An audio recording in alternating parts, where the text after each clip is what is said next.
let's take a few moments and look into the Codex paper. So this is actually the release paper for the OpenAI's Codex model, and it's called Evaluating Large Models Trained on Code.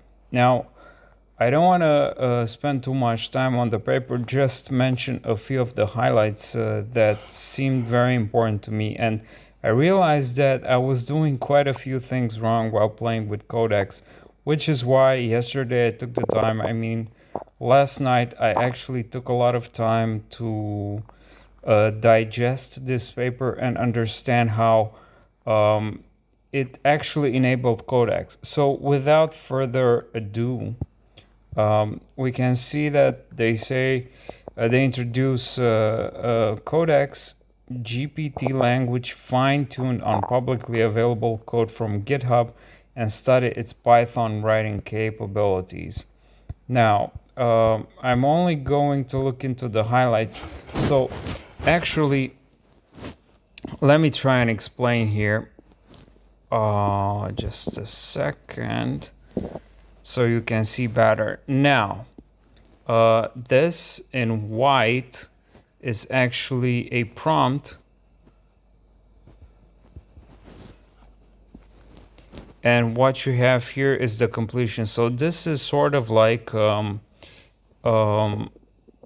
of the training. This is how they've actually handcrafted, as far as I understand, they handcrafted sort of like training data, and this is how it looks like. So you have the doc string in Python, and this is the definition of a function, and then the model is actually returning this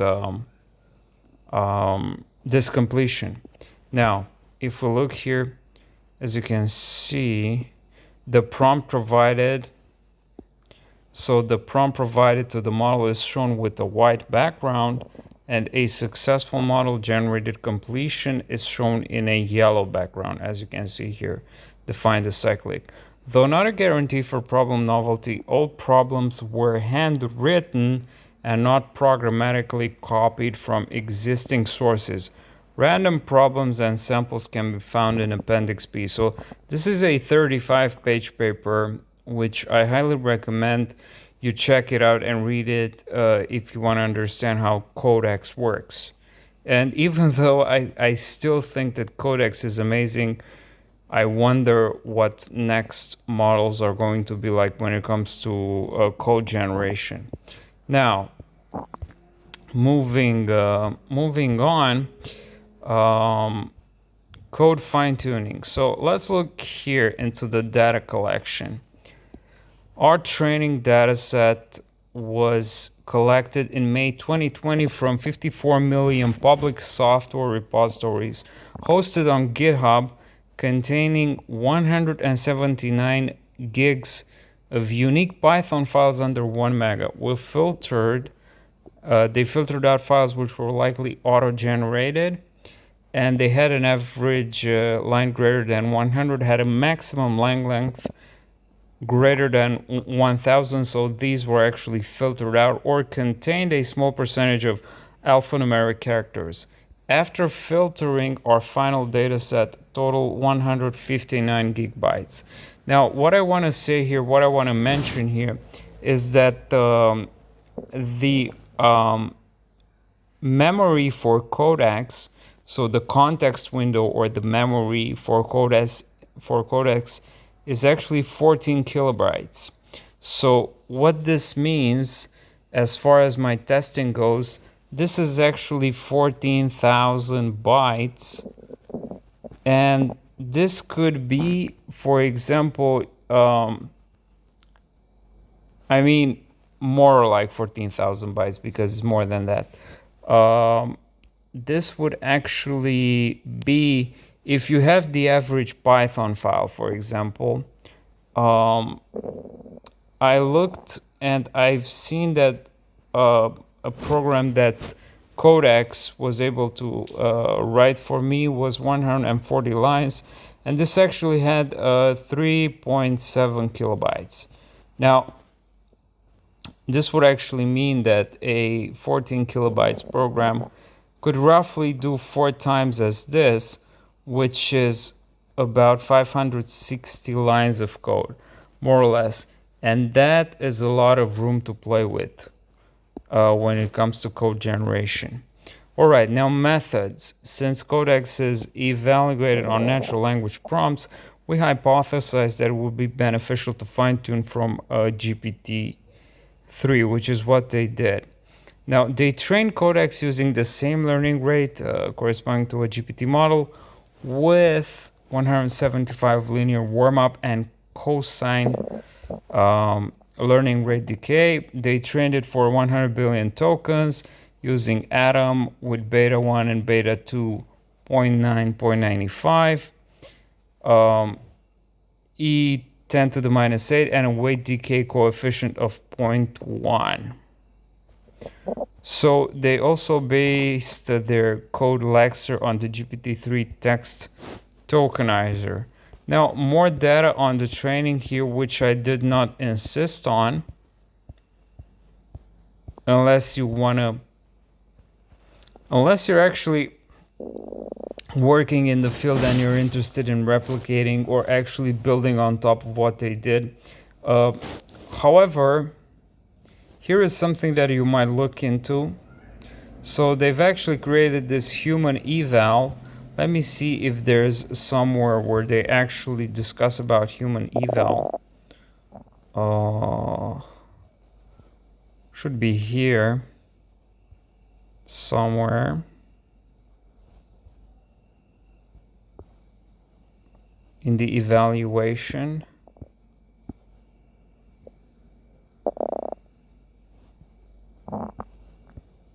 Let's see.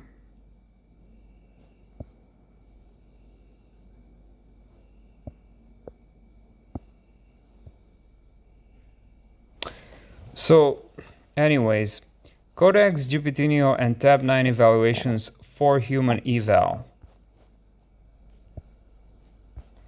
GPT-J, which is from Eleuther AI passes. Pass 1 is between Codex 85 million and Codex 300 million. So they have here multiple versions of Codex from 12 million to 12 billion parameters. Now, it seems that, so of course, their Codex, the latest one, the largest one, the 12 billion parameters, does the best when it comes to K100 with a performance of 72%, which is a lot. Now, as you can see here, it says encoding competition and apps dataset tasks are provided with 3 input-output examples included in the task description. They use this by sampling 1,000 solutions from the model, filtered out only those that pass 3 units test. Anyways, let's see. Somewhere they actually describe the human eval, which is really interesting. Now, docstring generation, this is important because if you understand this, you understand how to better leverage information out of Codex. Now, limitations. This is a very important section of the paper.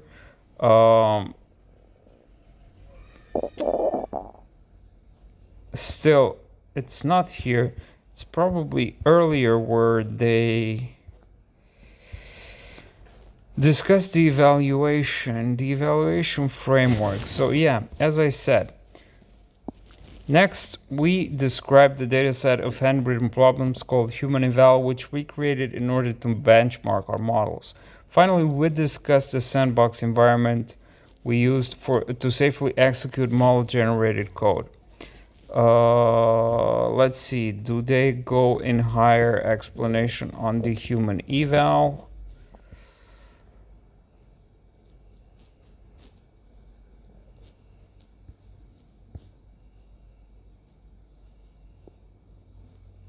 So this is actually just a data set.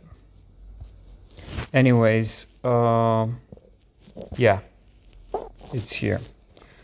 So we evaluate functional correctness on a set of 164 handwritten programming problems. which we call the human eval dataset. So they've actually handwritten this 164 problems, out of which we've seen some of them previously. Now, each problem includes a function signature, docstring, a body, and several unit tests with an average of 7.7 tests per problem. It is important for these tests to be handwritten since our models are trained on a large fraction of GitHub, which already contains solutions to problems from various sources. So, for example, there are more than 10 public repositories containing solutions to code force problems, which make up part of the recent. Anyways, they released the human eval so that others can evaluate. And I think I've seen folks at AI21 or people in their Discord channel actually asking the creators of AI21 Studios Jurassic 178 billion models, so J178B from AI21. People on their Discord actually asked the creators of this large model, which is similar to GPT-3, to actually evaluate their model on the human eval. But I digress. I want to keep on moving forward because this is already taking too much time, and I'm actually diverging from the main point. So definitely look into the limitations.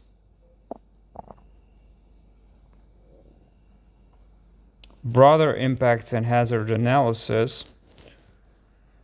Here, over reliance, we want to be looking into the security implications of it, which are described in an appendix. Now, as you can see here, because Codex is trained on public repositories, we consider any sensitive data present in the training data to have already been compromised. Keep in mind that. Now, here's something that I've highlighted for higher importance to me. Our preliminary research also finds that Codex models rarely generate code that is identical to the contents of training data. Such occurrences were 0.1% in a study examining the frequency of code generations that appear to match code snippets in the training data. So, this actually means that even though code generated by Codex might be similar to something that you can find in a repository, as part of their analysis, this type of occurrence were less than 0.1%. In these rare instances, the generated code consisted of common expressions or conventions within the programming language that appeared over and over again in the training data. Now, to the extent the generated code appears identical to the training data, it is due to the predictive weighting in the model rather than the retention and copy of specific code. So, basically they say that if the generated code is identical to something in the training data, it is only due to the fact that it's only due to the nature of the transformer model itself, as in the predictive weightings in the model rather than the model actually copying a specific code.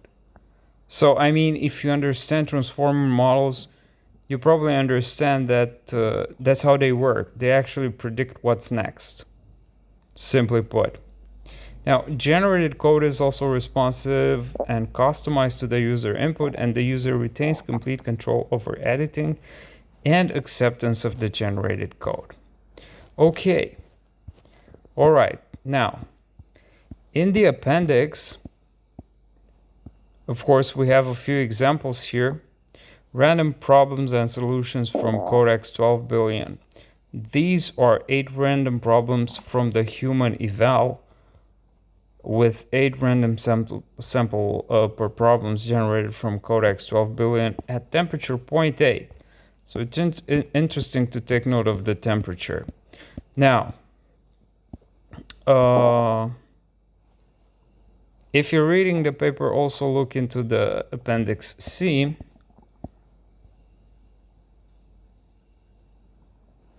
This talks about non-determinism and what deterministic models are. So you've seen that with higher temperature, the model becomes less deterministic. With lower temperature, for example, GPT-3 becomes more deterministic and repetitive. As you can see, this is basically explained in computational theory. A non-deterministic algorithm can provide different outputs for the same input on different executions. Unlike a deterministic algorithm which produces only a single output for the same input even on different runs, a non-deterministic algorithm travels in various routes to arrive at the same different outcome. This is really important to understand determinism when it comes to transformer models. Okay. Now, the security aspect of it. So misuse, I have a different opinion here, and I'm actually going to explore it on my other YouTube channel. So they say that we experimented with applying Codex models to vulnerability discovery. While vulnerability discovery capabilities have defensive applications, they are also potentially misuse vectors because discovery is a precursor to exploitation. They say that they found that Codex did not perform well when compared to even rudimentary SAST tools. They encountered no cases in their testing where Codex led to better or more efficient results than SAST tools. Now, guys at OpenAI, I will actually prove you wrong. We expect that sufficiently capable models will excel at discovering these types of high-dimension vulnerabilities, so this is an area for further research. Now, from my personal experimentation with Codex so far, when it comes to even business logic, I have a different result or results. And I'll probably talk more about that on my other YouTube channel. So the Codex model may suggest insecure, otherwise bad code. Examples include suggesting a compromised package. This is really important to understand. They talk about misuse when it comes to generating malware and actually augmenting cybercrime operations. Code generation, insecure code generation, and they also talk about economic analysis, whether or not the development of these models, transformer models that will help automate development, whether or not this is actually going to make developers obsolete. And I think that here we converge when it comes to conclusions, because I also think that this will actually potentiate the role of developers and not actually take their entire jobs. Of course, some jobs might be replaced, but overall, I think that developers, if they are smart, should be able to know how to exploit this type of technology. As you can see here, they actually say, at the same time, Codex may create new markets for work that complement changed workflows.